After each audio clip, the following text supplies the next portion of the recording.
everybody, and it is now my special privilege to introduce Anne Klaeysen as speaker for today, and she will be speaking on the future of ethical culture. As many of you know, Anne is a leader here in the New York Society for Ethical Culture, and as most of you also know, she serves in a variety of leadership roles throughout the city and the nation through the American Ethical Union. But as I discovered just this week, she's also brought our values to the attention of men's health in an article on rebounding from the social faux pas, and she'll be learning a lot later, and also good housekeeping in an article in which she was represented as the crusader in an article about the glorious power of women over 50. So please welcome our homegrown crusader, Anne Klaeysen. Thank you so much, Hazel. Thank you.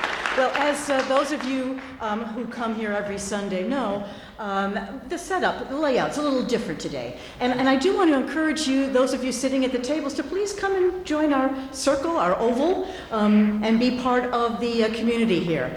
One of the reasons I decided to do that is I thought, well, we have a smaller turnout during the summer, so rather than make it a lecture, let's just all really feel that we are part of this community by sitting closer together and sitting in the circle. And I also wanted to sit rather than stand because we're talking about envisioning the future of ethical culture. So we are one of equals here. Yes, I am your clergy leader, but so often I think of myself as your facilitator. And we are all leaders. We are all leaders of this community. Indeed, founder Felix Adler said it was only through group leadership that ethical culture was going to become the community that he hoped it would be and make a difference in the world. So what I'd like to start now to do with you now is a guided meditation. Now, I understand some of you say, I don't meditate, I never have meditated, and I never will. So I'm not expecting you to meditate, but what I'm inviting you to do is something that you do all the time, and that's breathe. So when you breathe, just be aware of your breath, that's all. Just be aware of your breath. And if you're comfortable closing your eyes, you may, but you can also keep them open. There's no wrong way to meditate as long as you breathe and as long as you give some attention, not all your attention, again, you can't do anything wrong, some of your attention to your breath. One thing I'd like to start off with in terms of breathing is you might find where your diaphragm is so that when you inhale, you feel your diaphragm expanding, that you are taking breath into your body, and it contracts when you exhale. Also, loosen those shoulders. Our breath gets stuck in our shoulders and in our chest. Loosen it up. Take that breath lower and breathe deeply in and out. In and out. Continue to breathe deeply and fully in and out. Inspiration. Inspiration means literally the drawing in of one's breath. It brings a sense of relief and exaltation.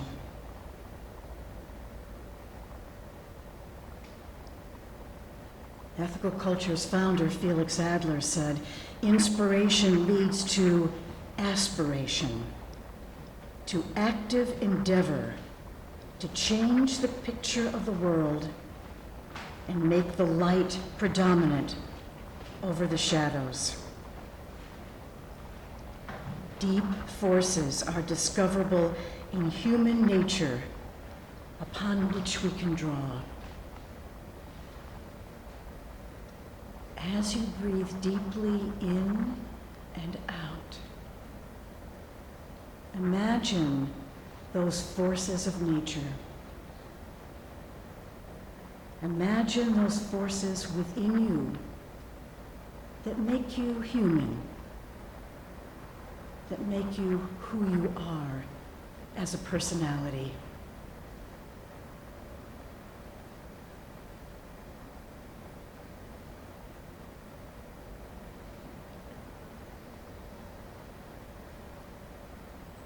Feel those around the circle as they breathe in and out.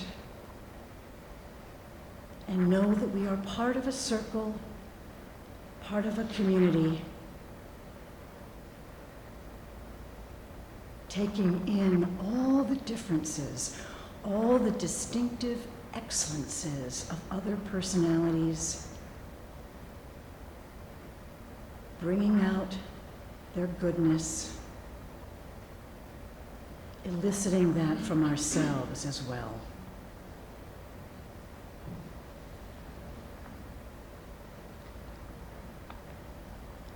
As you breathe deeply in and out, connect with that which is most unique and wonderful within you. Imagine connecting with the uniqueness and that which is most wonderful in everyone else.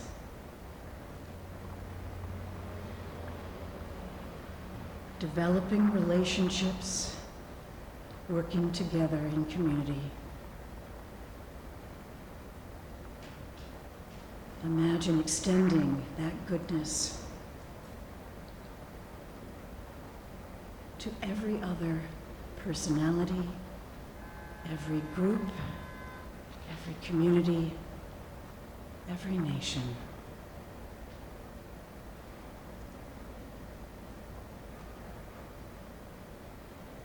When you are ready, open your eyes and look around the room and feel the gift that you are to everyone in this room and the gift that they are to you.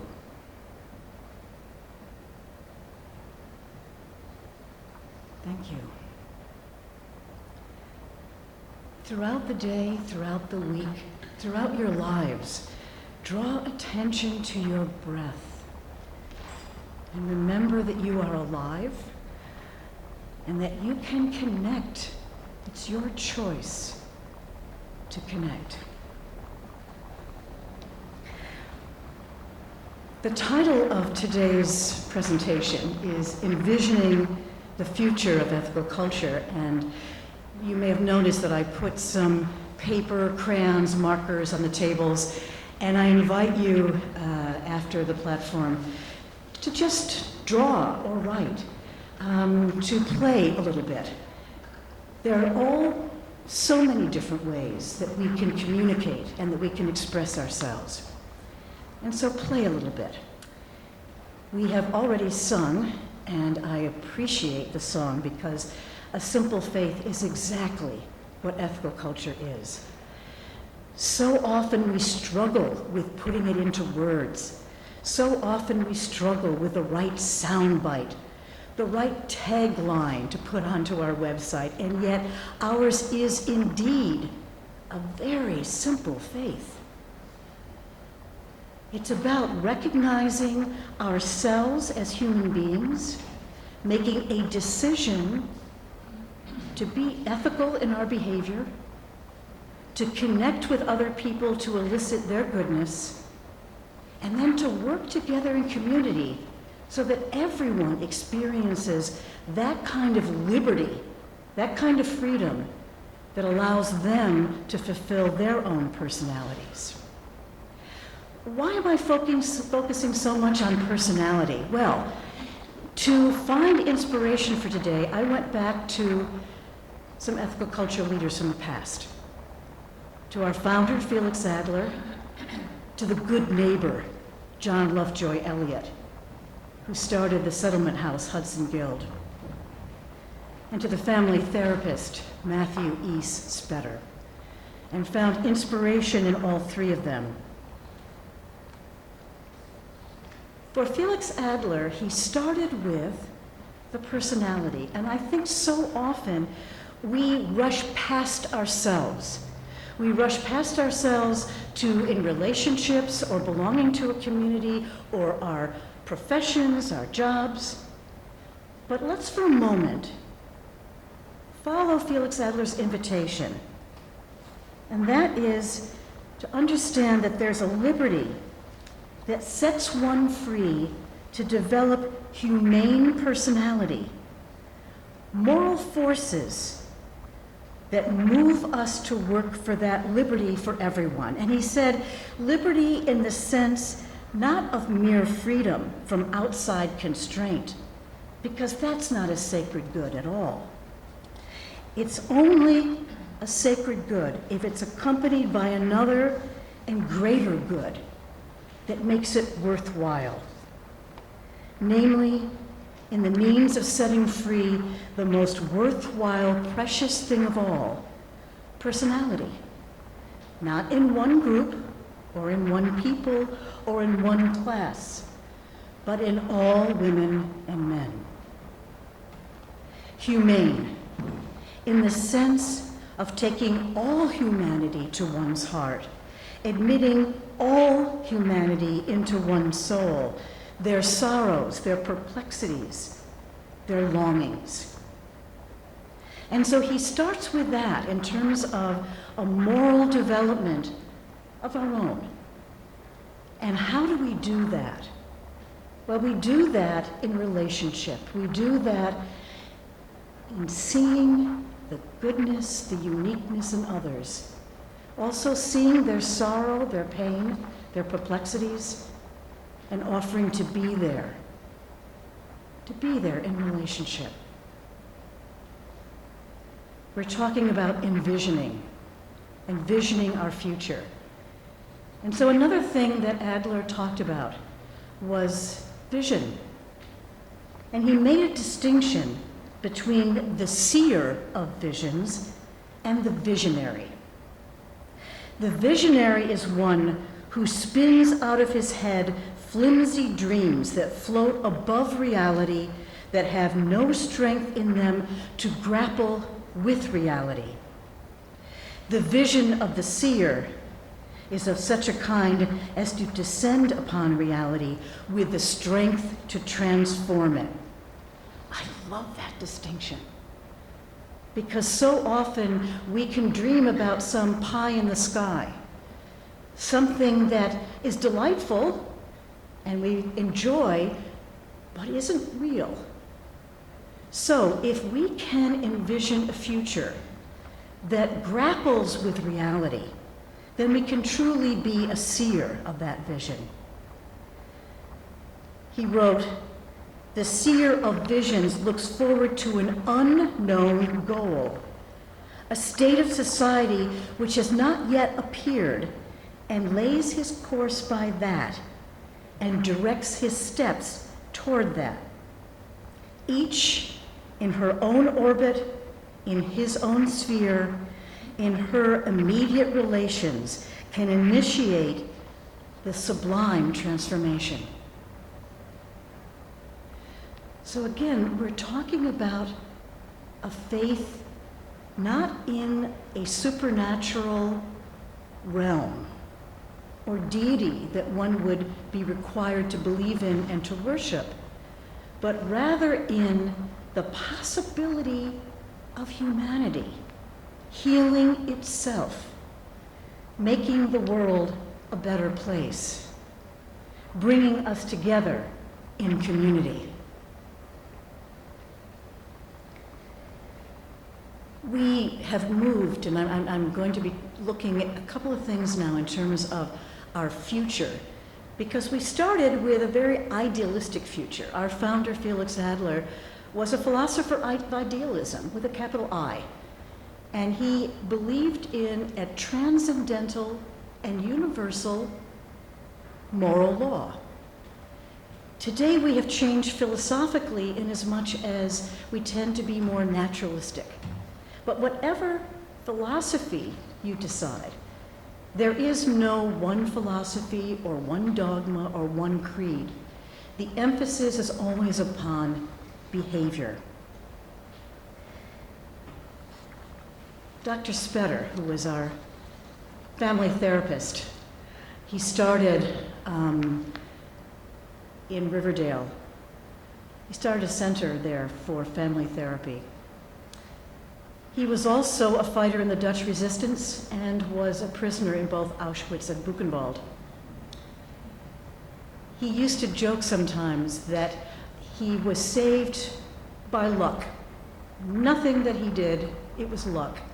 And he suspects that when one of the administrators, supervisors, read the numbers tattooed on his arm, that they mistook him for another group, and he was put into that group and therefore escaped and came here and served us so well for so many years. He refers to the uneasy faith that we share as humanists. So yes, it is a simple faith, as we sang in the song, but it's also an uneasy faith. It does not offer the sheltering embrace of eternity, nor of a Father watching over us, but it does provide the validity of human aspiration, of reaching beyond our mere grasp for faithfully pursuing down-to-earth, humane norms that we actually try to live by. That we actually try to live by. The root of things, he said, is the person. When we decide that we can reach out with what we are, we have obtained a faith far stronger than the faith of miracles. We have become the miracle ourselves. It is something we need not wait for. It is available to us every hour of our lives. Every hour of our lives. We have the possibility, and we can make the choice to make a difference. To make a difference in our relationships and within our communities. I mentioned before that Adler talked about this community as being one of group leadership.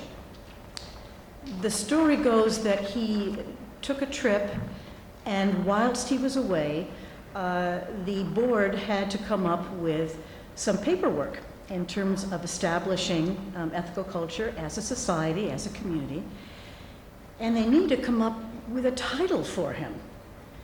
And they didn't know what to call him, and they couldn't text him back then. I think this was probably 1878 at the time. It was a couple of years into the founding of the society. And they just struggled and struggled because, okay, he was a teacher, yes, but teacher's too much like rabbi. And after all, he was no longer, he was not a rabbi, he was something else. He was more than a teacher. After all, he organized them all.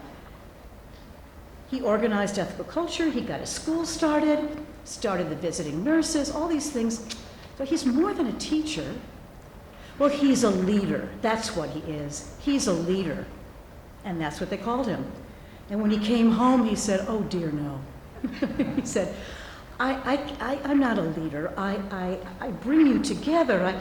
And they said, look, the paperwork is in. So I think he was never really comfortable with that. And I think he was right not to be. And I think that's part of the uneasiness. That he certainly was well educated, and he certainly made sure that all future leaders were well educated and well trained. But he always wanted to hold at the center of the community the necessity and the importance of group leadership. Why?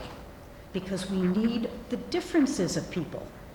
We are not monolithic. We are not all the same. It is that difference that makes us strong. It's that difference that allows us to see different possibilities, that allows us to move towards an unknown goal. We don't always know where we're going, and we're going in different directions than he may have imagined for us. But that was okay with him, because he knew that we would have to make our own future. His son-in-law, Horace Fries, wrote about Adler in that sense. He said he thought it vital that people of different outlooks, both religious and secular, should unite in the movement's essential work of forwarding a greater moral community. Now, why do I emphasize that? Because we tend to have an anxiety over numbers. We have different measures of success. And sadly, the first measure of success we often think of is a number. How many members do we have? How many societies are part of the American Ethical Union? How many people are we reaching? How many celebrations are we officiating? It's easy in a way. It's the first place to go in terms of numbers. And so I want to remind you that no matter how many members or societies, no matter what the degree of influence we can measure, know that we are vital, each and every one of us. We are vital to one another, to the community, to the world. John Lovejoy Elliott, he called himself a neighbor. His neighbors called him the good neighbor. He came from the Midwest, he lived on a farm, and he went to Cornell University, and that's where he heard Felix Adler speak. And he said, that sounds about right to me, and I want to learn more. And so he did. He became a leader. Because he was not too far, Cornell was not too far from Elmira, where there was a penitentiary, he dedicated himself to humanizing criminal justice. He was a familiar face at Sing Sing and Ossining. And he would go there and everybody would call out, hey Doc, how are you? And people would say, Doc, he's a doctor? Yeah, he's not a medical doctor, he's some other kind of doctor we never did understand. He would take letters, he would take cigarettes to them. His last will and testament was verbal. It was given to his best friend, who was an attorney. And he said that anything that he had left, which wasn't much, were to be dedicated to one of the prisoners in Sing Sing, one of the boys that he had seen grow up at Hudson Guild, and to do everything possible to get him released and to find him employment. So this good neighbor speaks about relationships. When we begin to get a new way of looking at ourselves in relation to others, a new power in each of us to affect and to be affected, and to influence the action of classes, then there begins to be a new kind of existence for us, a new life. He lived entirely in his relationships, in his neighborhood in Chelsea, at the Hudson Guild. Go there today and you'll see the Elliott houses. And people still live there, and people still remember him. And once a year I go there to the John Lovejoy Elliott dinner at Hudson Guild to remind them that we're still part of their community too. He tells this wonderful story. Now, Chelsea back then was called the Wild West, and it was pretty wild. And so Hudson Guild was a civilizing influence in much the way that James Adams' Hull House was. So he tells in one of his platform addresses that he had gone to a music hall. Now, music halls were very rowdy, and people would audition, and they would have they would audition for performances there, but they would also compete in talent shows. And so he was telling how rowdy it was, and everybody was screaming and yelling and, and throwing, if they didn't like the entertainer, they'd throw tomatoes on the stage, and if they did, they would cheer. And he was just about to leave because it was a little too raucous for him when he heard the singer on the stage get to the chorus of the song. And everyone in the audience sang along. And then I saw that the singer on stage had come to the chorus of a popular song, and the people were all joining in. And that note that was struck by this great audience, where each one did not try to force his voice above that of other people, but was trying to keep it beneath, was inexpressibly sweet and melodious. And I heard it in the music of the future.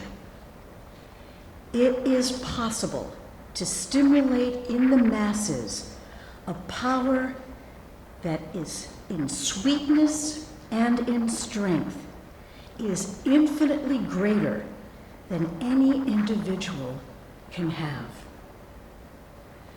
To stimulate in the masses a power that in sweetness and in strength is infinitely greater than any individual can have.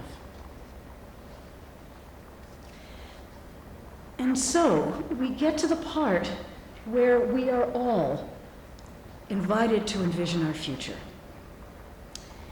And I hope it is a hopeful vision that you have. It should include at least the elements that I mentioned, and that is personality, oneself. What do you have to offer? It should involve relationship. How do you connect with the other? How can you put aside judgment and look for that deep force within that is connected to each one of us? And then how can we organize ourselves as a community and take ourselves out into the community to make the world a better place? Back to our family therapist, Matthew Eastbetter. It is a hopeful vision in which we are all participants. That is our workshop, building the latencies that keep hope alive in the world and in ourselves. For it is given to us until the day we die that we can visualize a better life. We have this wonderful human gift of imagination, and we need to use it. And one way to use it is to imagine a better life, not only for ourselves, but for everyone. Spetter wrote, "The humanist chooses the odds of the human capacity to reverse a destructive course of action or drift. That goes for the nation and for men and women as they struggle through all the crises we come up against. Betting on one's ability to cope and to change for the better, hopefully. That is what the word culture in ethical culture points to the development, the cultivation of potential for growth in a reciprocal quest for what consecrates one's life."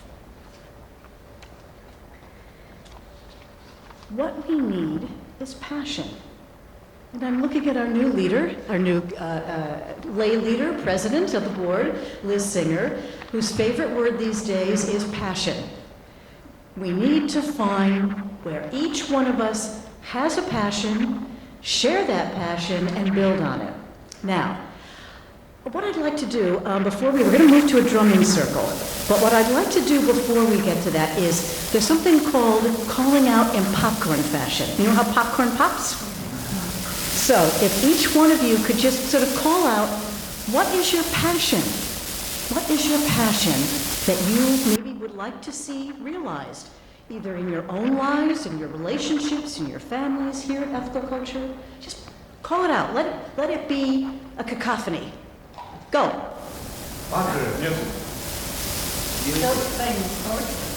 Skills that open doors to opportunity for you. Stop war. Okay. Stopping climate. There we go. Okay. I know that you are all nurturing some thoughts and feelings. Now, what I have done with John Lichty's help is to invite Emil to come back. He's been here before, and what he's going to do is lead us in a drumming circle. Now, it may not only be drums, because as Jamie has, and welcome back to Jamie and to Patrick, welcome back, and Stephanie. We haven't seen you in a while. He's going to have some instruments, but I'm going to turn this over to you. So, would you like to come here or move it over there? You're all mic'd. Wonderful. I'm all wired. Well, thank you for having us back again at After Resistance event and Gale, which you've met them the past 2 years. So glad to be back here again. Before I start, I'd like to also, as Anne said, first of all, remind you that this is to have your passion coming out and 15 minutes of enjoyment. But also, needless to say how music is therapeutic. And I'd like to share a story which is historically documented. Over 2,000 years ago, I don't know if you have any Greeks here. Do we have any Greeks here? There you go. So, over 2,000 years ago, in Greece, we had music chambers, which at the cost of government, they would have professional musicians performing music, melodic instruments, drums, vocals. This part is fine though. So, people would just go to these music chambers, just like we would take a sunbathe. They would go and sit and allow their bodies to absorb and assimilate the rays and the benefit of the vibration that comes from music. So it is very important. And drums are even preceding melodic instruments. First they were creating the drums, then musical instruments. So I'm facilitating to taking you back to thousands of years where we started with drums, our ancestors, and then connect you again, as Anne alluded to, with our inner selves. So we have a basket, maybe, so maybe you can assist, put it in the center, or go around, I don't know, whichever way, and whoever wants to. There may not be enough instruments for everyone, but you know what? You can still clap and stomp. Exactly. You can certainly clap. If anybody wants to take something from the basket, you can just, Want to pass it around? take something. Thank you. Pass it around. That's wonderful. So we're going to start with a rhythm. It's called 2/4. We have the musicians here, John, and of course our new musical director, that could say more about the 2/4. Everyone has that rhythm within. So, yes, maybe we can take the drum and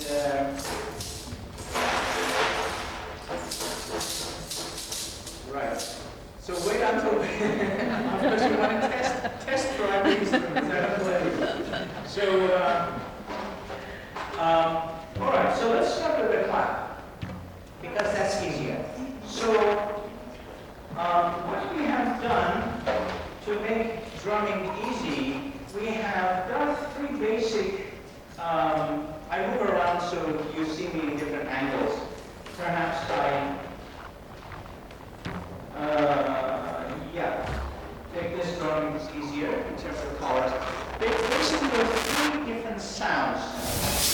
The one in the center is the deepest sound, right?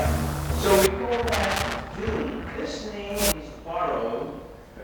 Now you can stop if you want.